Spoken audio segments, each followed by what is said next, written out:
As the sun rose, Australia and New Zealand's flags flew again in Anzac Cove, 107 years since the fateful dawn landing in the First World War, and after 2 years of pandemic cancellations, hundreds gathered to pay their respects at Gallipoli, where the Anzac legend was born. Your sons are now lying in our bosom and are in peace.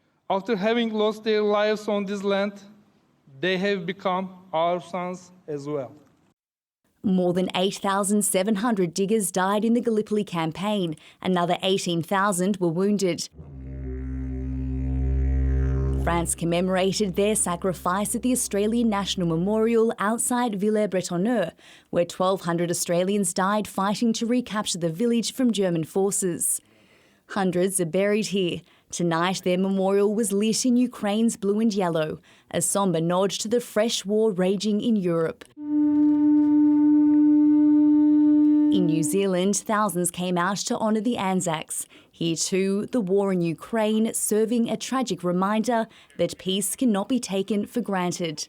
We may feel a great distance from this conflict, but we are inextricably linked to what it represents. In Thailand, war veteran Eric Edwards attended a ceremony at Hellfire Pass, part of the Thai-Burma Railway built by Japan using Australian prisoners of war. Nearly 3,000 died in the brutal conditions. Sure, I know what to say.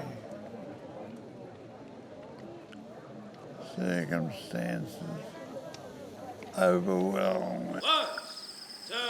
In Papua New Guinea, thousands in Port Moresby remembered the Anzac legacy that helped halt Japan's advance further south and marked 80 years since the Battle of the Kokoda Trail.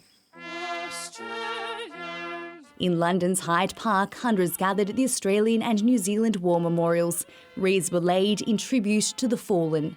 For Australians away from home, today is a chance to remember the lives lost fighting for their freedom, a time to reflect on the sacrifices of the past and to acknowledge those still to come here in Europe. Michelle Rimmer, ABC News, London.